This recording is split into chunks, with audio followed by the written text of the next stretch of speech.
ಒಬ್ಬರು ಕಲಾವಿದರು ಮುಂದೆ ಬಂದಾಗ ಸಭೆಯಿಂದ ಎಷ್ಟು ಚಪ್ಪಾಳೆ ಬರುತ್ತದೆ ಅಂತ ಕಂಡ್ರೆ ಅವರ ಬಗ್ಗೆ ಇರುವ ಅಭಿಮಾನವೂ ಪಕ್ಕ ಗೊತ್ತಾಗಿ ಬಿಡುತ್ತದೆ. ರಾಘವೇಂದ್ರ ಮಯ್ಯ ಅವರ ಅಭಿಮಾನಿಗಳು ಬಹಳಷ್ಟು ಸಂಖ್ಯೆಯಲ್ಲಿದ್ದಾರೆ. ಹಲವು ಕಾರ್ಯಕ್ರಮಗಳನ್ನು ಮಾಡಿ ಅವರಿಗೆ ಸಹಕಾರವನ್ನು ನೀಡುವುದರ ಜೊತೆಗೆ ಅವರನ್ನು ಸನ್ಮಾನಿಸಿ ಕೃತಾರ್ಥರಾಗಿದ್ದಾರೆ, ಅವರನ್ನು ಅಭಿನಂದಿಸಿ ಕೃತಾರ್ಥರಾಗಿದ್ದಾರೆ. ಇವತ್ತು ವಾಟ್ಸಪ್ಪಲ್ಲಿ ಒಂದು ಫೋಟೋ ಹರಿದಾಡುತ್ತಾ ಇದೆ. ಗುಂಪಲಾದೆ ಗಣೇಶಾಚಾರ್ಯ ಅನ್ನುವಂಥ ಒಬ್ಬ ಹುಡುಗ ಬಣ್ಣದ ಪುಡಿಗಳಿಂದ ಕಾಳಿಂಗನಾವುಡರ ಚಿತ್ರವನ್ನು ಮಾಡಿದ್ದಾನೆ. ಬಹಳ ಸುಂದರ ಅದ್ಭುತವಾಗಿ ಮಾಡಿದ್ದಾನೆ.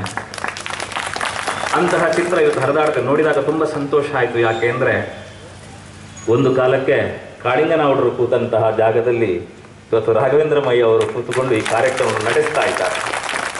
ನಾನು ಅದಕ್ಕೆ ಹೇಳಿದ್ದು, ರಂಗಸ್ಥಳವನ್ನು ನಿತ್ಯವೂ ಸ್ವರ್ಗವಾಗಿಸುವ ದೇವತೆಗಳು ಅಂದರೆ ಕಲಾವಿದರು ಅಂತ ಗೌರವಿಸಿದ್ದು ಅದಕ್ಕೆ.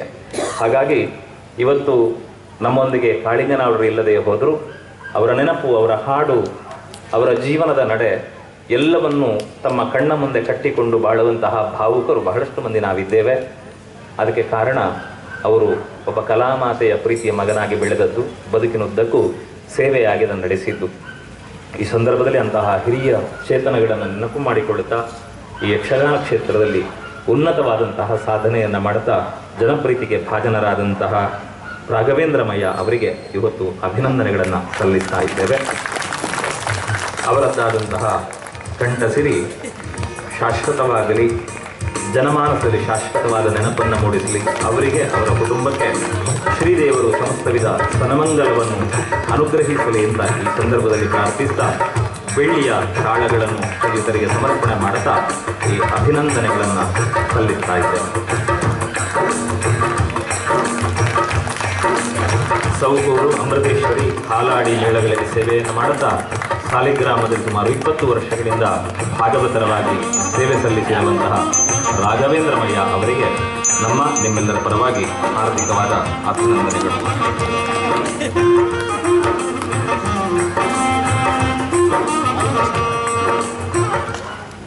ಮುಂದೆ ಬಳಕೂರು ಕೃಷ್ಣಯ್ಯಾಜಿಯವರು ತಾವು ಮುಂಭಾಗದ ಆಸನದಲ್ಲಿ ಆಸೀನರಾಗಬೇಕು ಅಂತ ಹೇಳಿದ್ದಾರೆ. ಅವರು ಕಲಾವಿದರ ಬದುಕಿನ ಸಾರ್ಥಕ್ಯ ಏನು ಅಂತಂದರೆ, ಅತ್ಯಂತ ಹೆಚ್ಚು ಕಲಾವಿದರ ಹೆಸರಿನ ಮೊದಲೇ ಅವರ ಊರಿನ ಹೆಸರಿರುತ್ತದೆ. ಹಾಗಾಗಿ ಬಳಕೂರು ಅಂತ ಹೇಳಿದರೆ ಸಾಕು ಕೃಷ್ಣಯ್ಯಾಜಿಯವರು ಅಂತ ನಮಗೆಲ್ಲ ಗೊತ್ತಾಗಿ ಬಿಡುತ್ತದೆ. ಬಾಳಿನುದ್ದಕ್ಕೂ ಕೂಡ ಒಬ್ಬ ಕಲಾವಿದ ಯಾವ ರೀತಿ ಸೇವೆಯನ್ನು ಮಾಡಬಹುದು ಅನ್ನೋದನ್ನು ಅವರು ನುಡಿದು ತೋರಿಸುವುದರ ಜೊತೆಗೆ ನಡೆದು ತೋರಿಸಿದವರು ಅಂತ ನಮಗೆ ಗೊತ್ತು. ನಾವು ಆಟ ನೋಡ್ಲಿಕ್ಕೆ ಕೂತ್ಕೊಂಡಿದ್ರೆ ಕೆಲವರು ಕೂತ್ಕೊಂಡಲ್ಲೇ ಮಾತಾಡ್ತಿರ್ತಾರೆ, ಎಲ್ಲರೂ ವೇಷ ಮಾಡ್ತಾರೆ. ಆದರೆ ಕೆಲವೊಂದು ವೇಷಗಳಿಗೆ ಆಯ ಇರುವುದಿಲ್ಲ. ಆದರೆ ಯಾಜಿಯವರ ವೇಷ ನೋಡಿ, ಒಂದು ಆಯ ಉಂಟು ಅಂತ.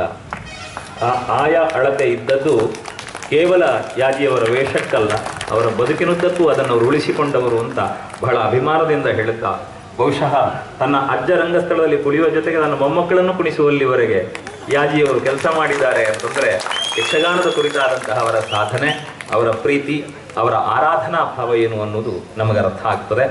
ಸುಮಾರು ಎಡಗುಂಜಿ ಮೇಳದಲ್ಲಿ ತನ್ನ ವೃತ್ತಿ ಜೀವನಕ್ಕೆ ಪದಾರ್ಪಣೆ ಮಾಡಿದಂತಹ ಅವರು ಅಮೃತೇಶ್ವರಿ, ಕಮಲಶಿಲೆ ಈ ಮೇಳಗಳಲ್ಲಿ ಸೇವೆ ಮಾಡುತ್ತಾ ಸಾಲಿಗ್ರಾಮದಲ್ಲಿ 29 ವರ್ಷಗಳ ಕಾಲ ಸೇವೆ ಮಾಡಿ ಸುಮಾರು ಒಟ್ಟಾಗಿ 43 ವರ್ಷಗಳ ಕಾಲ ಯಕ್ಷಗಾನ ರಂಗದಲ್ಲಿದ್ದಾರೆ. ಯಾಜಿ ಯಕ್ಷಮಿತ್ರ ಮಂಡಳಿಯ ಮೂಲಕ ಪ್ರತಿ ವರ್ಷ ಸುಮಾರು 20-25 ಸಾವಿರಕ್ಕೂ ಮಿಕ್ಕಿ ಧನ ಸಹಾಯವನ್ನು ಅಶಕ್ತ ಕಲಾವಿದರಿಗೆ ಮಾಡುತ್ತಾ ಸುಮಾರು 100-150 ಕಲಾವಿದರವರೆಗೆ ಈವರೆಗೆ ಧನ ಸಹಾಯವನ್ನು ಅವರು ನೀಡಿದ್ದಾರೆ.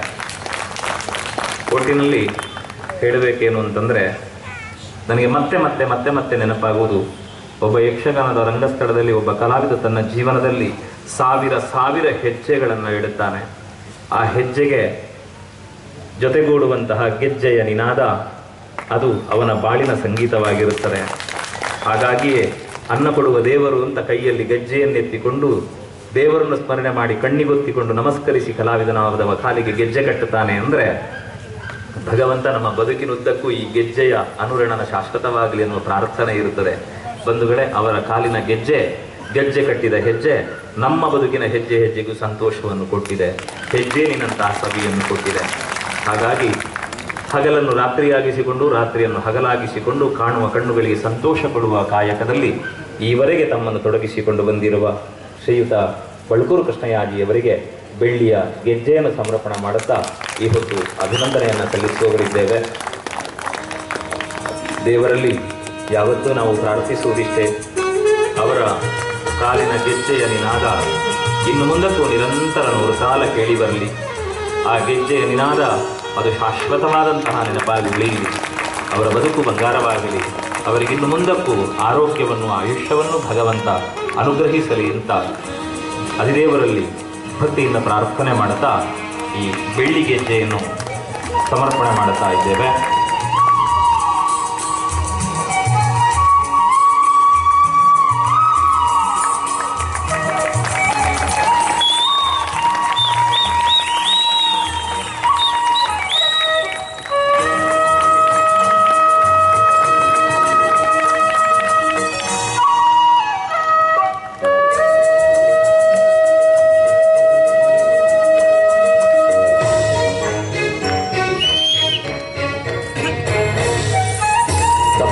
ಸ್ವೀಕರಿಸಿದ್ದಕ್ಕಾಗಿ ಧನ್ಯವಾದಗಳನ್ನು ಹೇಳುತ್ತಾ ಮಾನ್ಯ ಶಶಿಕುಮಾರ ಆಚಾರ್ಯ ಅವರು ಮುಂಭಾಗದ ಆಸನದಲ್ಲಿ ಆಸೀನರಾಗಬೇಕು ಅಂತ ಕೇಳಿಕೊಳ್ಳುತ್ತೇನೆ. ಇವತ್ತಿನ ನಮ್ಮ ಎಲ್ಲ ಸಾಧನೆಗಳಲ್ಲಿ ಬಹಳ ದೊಡ್ಡ ಸಾಧನೆ ಯಾವುದು ಅಂತಂದ್ರೆ ಶಶಿಕುಮಾರ್ ಅವರನ್ನು ಈ ವೇಷದಲ್ಲಿ ಎದುರು ಕೂರಿಸುವುದು. ಯಾಕೆ ಅಂದರೆ ಯಾವತ್ತೂ ರಂಗತಳಕ್ಕೆ ಬರಲಿಕ್ಕೆ ಒಪ್ಪುವುದಿಲ್ಲ ಪುಣ್ಯಾತ್ಮ. ಮದ್ದಳೆ ಬೇಕಾದ್ರೆ ಏಳು ಹಿಡ್ಕೊಂಡು ಬರುತ್ತಾರೆ. ಅದು ಬಿಟ್ಟರೆ ಹೀಗೆ ಬರಬೇಕು ಅಂದ್ರೆ ಇಲ್ಲ ನಾನು ಬರುವುದಿಲ್ಲ ತಿಂದಿದ್ರು ಅಂತೂ ಒತ್ತಾಯದಲ್ಲಿ ಹೇಳಿಕೊಂಡು ಬಂದು ಇಲ್ಲಿ ಕೂರಿಸಿದ್ದೇವೆ.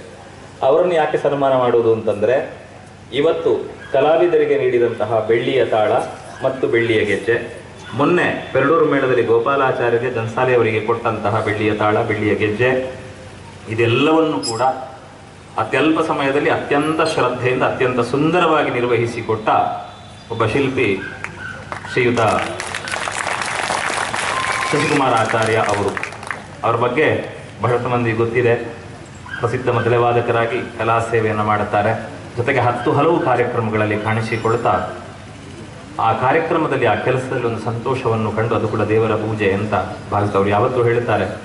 ನನ್ನ ಸೌಭಾಗ್ಯ ಏನು ಅಂದರೆ ಅಂಥ ಪ್ರಸಿದ್ಧ ಕಲಾವಿದರಿಗೆ ಗೆಜ್ಜೆ ಮಾಡಿಕೊಡುವ, ಅವರ ಭಾಗವತರ ಕೈಗೆ ತಾಳ ಮಾಡಿಕೊಡ್ತೇನಲ್ಲ, ಅದನ್ನು ಪೂರ್ವಜನ್ಮದ ಸುಕೃತ ಅಂತವ್ರು ಯಾವತ್ತೂ ಹೇಳ್ತಾರೆ. ಹಾಗಾಗಿ ಈ ವೇದಿಕೆಯಲ್ಲಿ ನಡೆಯುವ ವಿಶ್ವನಾಥರಾವ್ ದಂಪತಿಗಳಿಂದ ನಡೆಯುವ ಈ ಏನು ಸನ್ಮಾನ ಕಾರ್ಯಕ್ರಮ ಇದೆ, ಇದು ವಿಶ್ವನಾಥರಾವ್ ಅವರ ವೈಯಕ್ತಿಕವಾದ ಆಡಂಬರದ ಪ್ರದರ್ಶನ ಅಲ್ಲ, ದುಡ್ಡಿನ ದೊಡ್ಡಸ್ತಿಕೆ ಉಂಟು ಅಂತ ತೋರಿಸ್ಲಿಕ್ಕೆ ಹೊರಟದ್ದಲ್ಲ. ಅವರು ಯಾವಾಗಲೂ ಹೇಳ್ತಾರೆ ಇದು ಮಾಡೋದು ನಾನು ಕಲಾಮಾತೆಯ ಸೇವೆ ಅಂತ. ಆದ್ರಿಂದ ಇವತ್ತಿಲ್ಲಿ ಆಗುವ ಕಾರ್ಯಕ್ರಮ ಉಂಟು ಅದು ಆ ಸ್ವಾಮಿಗೆ ಸಮರ್ಪಣೆ ಮಾಡಲು ಪಡುವಂಥದ್ದು ಹೊರತು ಇಲ್ಲಿ ಯಾವುದೇ ವೈಯಕ್ತಿಕವಾದಂತಹ ಪ್ರದರ್ಶನ ಅಲ್ಲ ಅನ್ನುವುದನ್ನು ಬಹಳ ವಿನೀತನಾಗಿ ಹೇಳುತ್ತಾ ಇವತ್ತು ಶಶಿಕುಮಾರ್ ಅವರನ್ನು ಸನ್ಮಾನಿಸಬೇಕು ಅಂತ ವಿಶ್ವನಾಥರಾವ್ ದಂಪತಿಗಳಲ್ಲಿ ವಿನಂತಿಸಿಕೊಳ್ತಾ ಇದ್ದೇನೆ.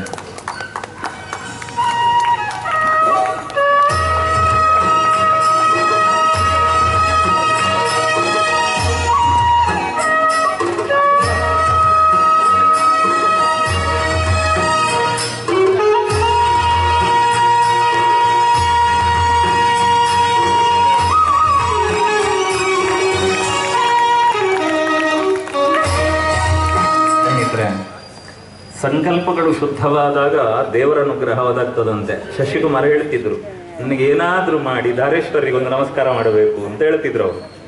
ಈ ಹೊತ್ತಿಗೆ ಧಾರೇಶ್ವರರೇ ಶಾಲೆ ಹೊದಿಸಿ ಅವರನ್ನು ಸನ್ಮಾನ ಮಾಡಿದ್ದಾರೆ. ದೇವರದೇ ಉಂಟು ಅನ್ನೋದಕ್ಕಿಂತ ದೊಡ್ಡ ನಿದರ್ಶನ ಬೇಡ ಶಶಿಕುಮಾರ್ ಅವರೇ. ಹೀಗೆ ಈ ಸಂತೋಷದ ಹೊತ್ತು ನಾವೆಲ್ಲ ಈ ಸನ್ಮಾನವನ್ನು ನೋಡಿ ಸಂತೋಷ ಪಟ್ಟಿದ್ದೇವೆ. ಈ ಸನ್ಮಾನವನ್ನು ಸ್ವೀಕರಿಸಿದ ಯಜಮಾನರಿಂದ ಮೊದಲುಗೊಂಡು ಕಲಾವಿದರವರೆಗೆ ಎಲ್ಲರಿಗೆ ಅಂತರಂಗದೊಳಗೆ ಒಂದಷ್ಟು ಭಾವಗಳಿವೆ. ಭಾವವನ್ನು ಅಭಿವ್ಯಕ್ತಿಗೊಳಿಸುವುದಕ್ಕೆ ಮಾತು ಮಾಧ್ಯಮವಾಗ್ತದೆ ಅನ್ನುವ ಸತ್ಯವನ್ನು ಅರ್ಥೈಸಿಕೊಂಡೇ ಭಾಗವತರು ಧಾರೇಶ್ವರರು ನಮ್ಮಲ್ಲೂ ಚಂದ ಮಾತುಂಟು, ಹಾಡಿದರೆ ಮಾತಾಡಿದಾಗಿರಬೇಕು, ಮಾತಾಡಿದರೆ ಹಾಡಿದ ಹಾಗಿರಬೇಕು ಅಂತ. ಇಷ್ಟು ದಿವಸ ಮಾತಾಡಿದ ಹಾಗಿನ ಹಾಡು ಕೇಳಿದ್ದೇವೆ. ಹಾಡಿನಂತಹ ಮಾತುಗಳಿಗಾಗಿ ತಮ್ಮನ್ನು ವಿನಂತಿಸ್ತೇವೆ. ಬನ್ನಿ ಮಾತನಾಡಿ.